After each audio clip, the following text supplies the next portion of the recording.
Welcome back, MTG Joe here. Today we are going to do a weekly metagame breakdown for the Alchemy Best of One format. I think this format's actually really fun right now. There's a different rotation schedule for Alchemy. It's 2 years as opposed to 3 years that is in current standard. So the meta's kind of shifted quite a bit. Omni combo was very prevalent before the rotation. It's not as prevalent now. They don't have access to Boros, so they have Builder's Talent, but it's much slower. Inconsistent in that regard, but I played around a lot in this format to start the month, getting a feel for it. I got to 173 Mythic. I'll share my list, but have a really high win rate with it. Won 3 Alchemy events with it as well for playing points, so I'll share that. But we're gonna get the data from MTG, what you see on the screen. Companion tool that runs alongside Arena's client, aggregates user win rates, gives a whole bunch of cool stats. If you want to use Untapped or just find any of these deck lists today, go to the video description. You can copy paste from there. There'll be links in there. While you're there as well, make sure to hit that subscribe button. We're trying to hit 20,000 by the end of summer. So free, easy, helps out the channel. So jumping into it, we have popularity of the day. Mardu Mobilize, most popular at about 10%. Orzhov Bats, Life Gain-ish decks at about 8%. They tend to not win as much, but they're popular. People love Life Gain, similar with the Mono White decks. Boros Mobilize, just kind of an iteration of the Mardu version. Mono Green Landfall, saying only 3%. Honestly, I don't know if this is just my experience, but I found that this was my most common opponent. People love this Landfall deck, so be mindful, be wary. It is something that's going to be very prevalent. Other decks you can experience, Birds. There's like the Izzet Vivi decks that we'll take a look at, and then there's like some chunkier ramp style decks as well that go around, Boros Mice, etc. So if we look at the play rate, we had 1,500 games played, or 15,000, sorry, from Platinum Mythic rank. Izzet Vivi is the highest win rate. So this version here, there's no cutter that's banned in this format. So we have Vivi as kind of the engine of the deck. Only creature in the deck. It basically will allow you to pump in through a whole bunch of mana. At this point, Vivi is probably the most busted card in standard. You could play Cauldron, but there's not really other creatures to kind of enable in this one. Growl, Crackling Wit, Kaido, just as more planeswalkers to kind of give you some value in that respect. So everything's a non-creature. Astrology and Planespear makes you a token, gets bigger. If you equip this to Vivi, just kind of pushes out more and more scalable power to Vivi, which gives you more mana, that gets you more spells. And then just a bunch of cheap spells. So Bounce Off, Flood Ma's Bounce, Enter Enigma, cycles and can give Vivi unblockable. Opt, just cheap cantrips. Storm Chaser's Talent is really strong with VV because you can sink a whole bunch of extra mana, rebuy stuff, and then level 3 is just a win condition on its own. Swiftspear's Teaching gives VV haste and Witcher Prowess as well. So it means any of your 1 mana spells effectively with VV can generate 2 mana, since it gives a power boost both from the counter as well as just the prowess as well. And then Wild Ride can haste it out, give it a bunch of power boost, and basically for 1 mana net you 4 mana with VV. We then go to Mardu Mobilize, 76%. So I'm going to share this version, and then I'm going to share my version, which I think is better, and just is a little bit more interactive. So this one here is at 76%. The core of the deck is built around Waystone's Guidance. So it's 2 mana enchantment. Attacking tokens get +1/0, and then whenever you cast your first creature each turn, it gains Mobilize 2. So Mobilize stacks. So if you cast Voice of Victory, it's Mobilize 4 now. The very strong card here is Mardu Thunderkite. So if you can curve Waystone's Guidance into Mardu Thunderkite, you give it haste. It effectively has Mobilize 4, and with the attack, it's basically on turn 3, you could swing for 10 damage. The big kind of combo that you play it with is Thunderbond Vanguard. So basically this card here, its power toughness equal to the number of creatures you control. However, tokens that enter become a copy of this creature. So any of your mobilized tokens basically enter as though they were this creature. So they come in and, they're 6/6s, 7/7s, 8/8s, whatever it may be, and just push out a huge amount of damage. I don't think Zurgo is actually that good. The main thing with this deck I find, with 3-Tree Battalion, you don't want legendaries, since it's kind of like Collected Company, but it duplicates it. This doesn't really do much on its own. It's slow. I've tried a bunch of different 3-drops. Some will have Sephiroth, some will have Dread Enduring Innocence, of Screaming Nemesis, just things that people don't want to block. Swiftspear's Teaching is really strong since you can haste out like the Stadium Headliner, Voice of Victory. This version's on like the ping package with Shocking Sharpshooter, just creatures coming in, ping your opponent. Find this card on its own pretty weak, doesn't do much, not really an attacker on its own. And then you have Shock Brigade. I tried this one out as well since it's Menace, but again, it's 2 mana, doesn't do anything the turn it comes down, it's a little bit slow. Mardu has access to Godless Shrine and Sacred Foundry. I don't like Starting Town, I'm objectively not playing it because I think the card is terrible. It always feels bad. Other than your opener, you're kind of priced into playing it earlier, so it comes into play on tap, but you take unnecessary damage from it. I'm just playing, you'll see my list here. So from just tracked games that I was playing, I played a lot on iPad. I'm 19.3 with it, with the various versions. So the big card here that I have, so a little bit lower on curve. I don't have all the 2-drops. Mardu Devotee is one of the best cards in the deck, and it seems innocuous, but this card helps you set it up. While this is an aggressive deck, it's almost to be played out like a combo deck. The key cards you want to hit are the Waystone's Guidance, the Mardu Thunderkite, and the Thunderbond Vanguard. Some combination of these or the three Tree Battalion to find you these creatures. So this helps you set up your draw, and then notably it helps you mana fix your colors. There's been many games where I just have Boros color mana, and I'm able to cast my Thunderkite or my other 3-drop, which I'll get to in a sec. And then my other card that I have, I'm playing Burst Lightning. So I think you need to be able to interact in a lot of these matchups. Especially against mono green, you just need to be able to interact. It helps you kind of, against birds, stuff like that. It's just useful to have, I find. It can be that last push of damage as well, especially because you get prowess. And then the card that I've kind of waxed and waned on and ultimately came back to is Darkstar Banisher. So this basically comes in and it exiles any non-land permanent with mana value 3 or less. And then when it leaves the battlefield, the opponent seeks a card that shares its type. So kind of a Skyclave Apparition style effect. Again, this is a clean answer to like mono green, VVs, stuff like that. It's also a nice hit at instant speed off 3 Tree Battalion because you get 2 copies. So then you just exile 2 things. And then, like I said, I'm playing the full set of shocks, got some verges in here, and then just some basics. So I've had a very high win rate with this, like won a bunch of events, stuff like that. I think this is the best deck in the format, hands down. Simic ETB triggers or Simic booty ramp kind of deck. I've lost to this deck before. This one kind of caught me out guard. But you have Fountain Port Charmer, which is a really messed up card. Comes in, you can offspring it. So for 3 mana, all the creatures in your hand perpetually get 1 less cost.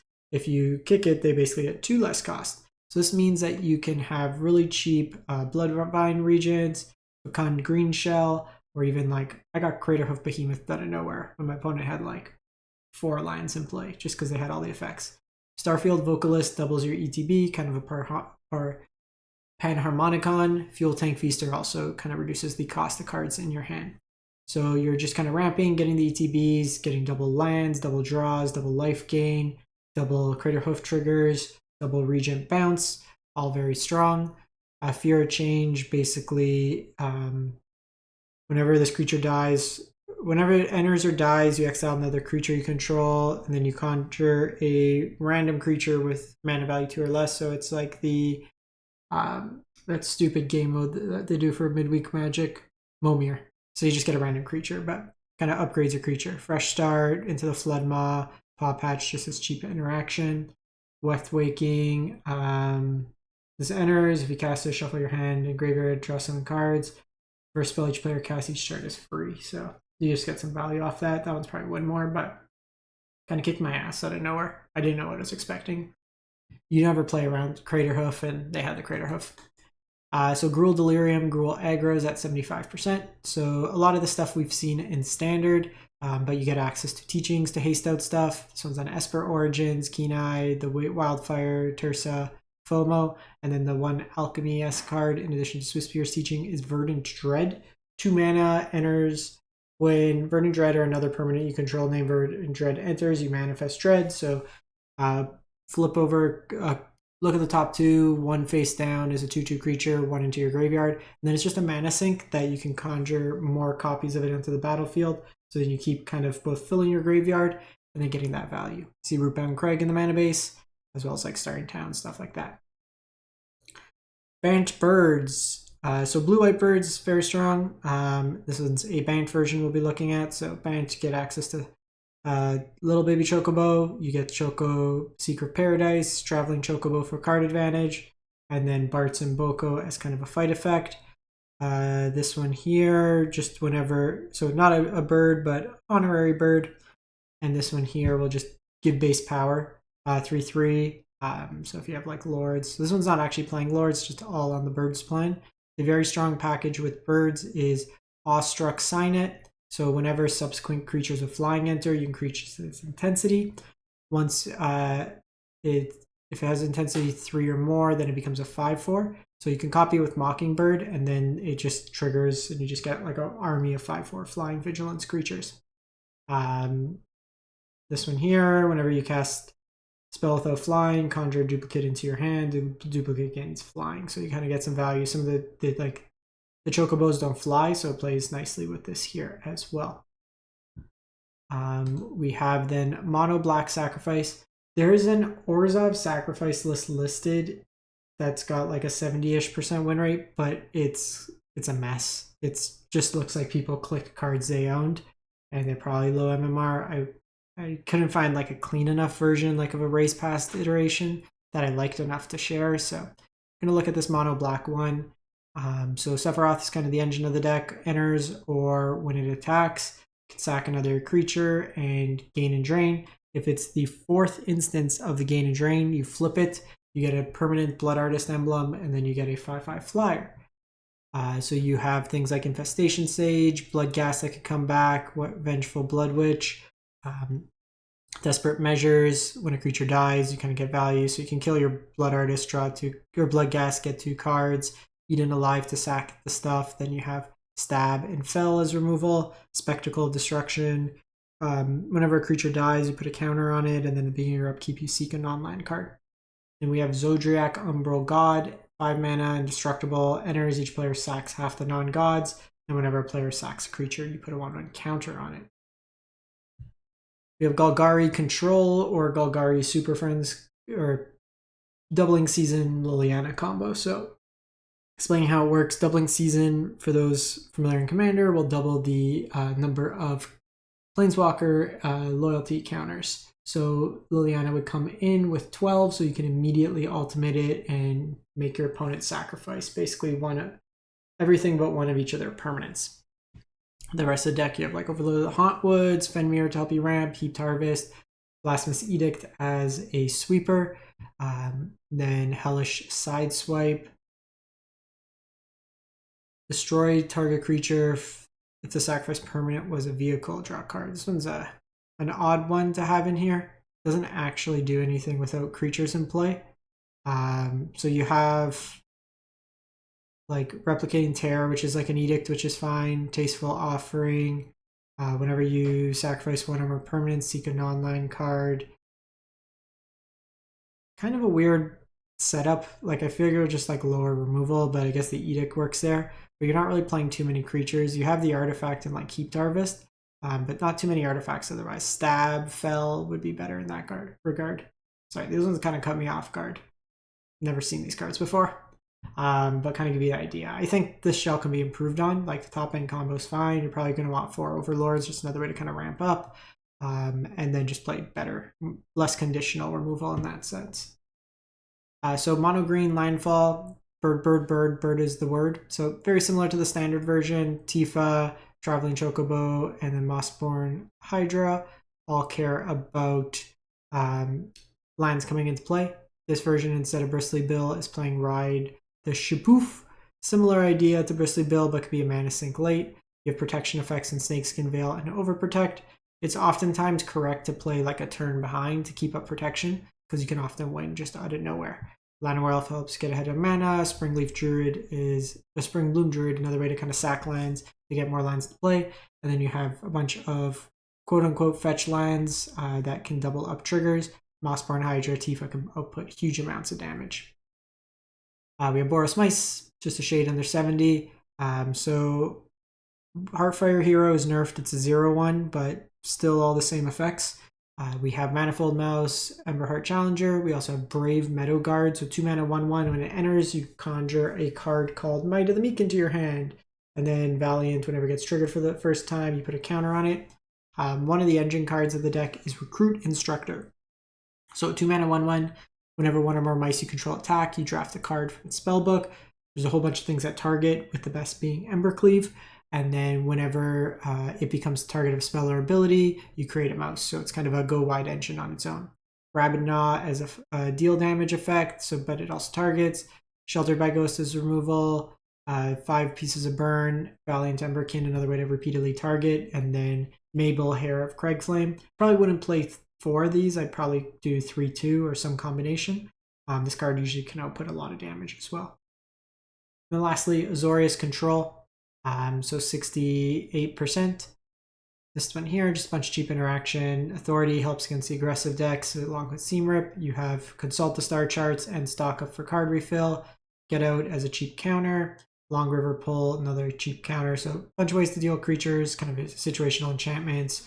Or if you need to, you gift them a card. So just 2 mana counters. Wingbright Thief seems a little odd here, but in this deck, it's actually 2 mana. It's 2 mana 2/2 in Alchemy. It's been buffed, but this allows you to kind of get a feel for their hand. You could target one of their spells. When they cast it, you get to draw a card and you gain 3 life. So it gives you some information, which I think is useful in a control deck. Beyond the Quiet as the super of choice. You can also do Ultima in that case. Ride's End, cheap removal, Cunning Azure Scare. Early game could be used just as it's instant to try to hit lands or stuff like that. Late game, it's a 6 mana 5/5 flyer that draws you to usually non-lands. We have the Weft Waking again, just a way to kind of refill your hand, and then free cast Ugin on the top end and Summon Knights around on the top end. So that is it for the week. You probably want to play more Glacial Fortresses as well. Let me know what you think of the Alchemy format. Like I said, I've been having fun with it, but we will catch you next time. Thanks for watching. Hope you have a great one. Stay safe out there.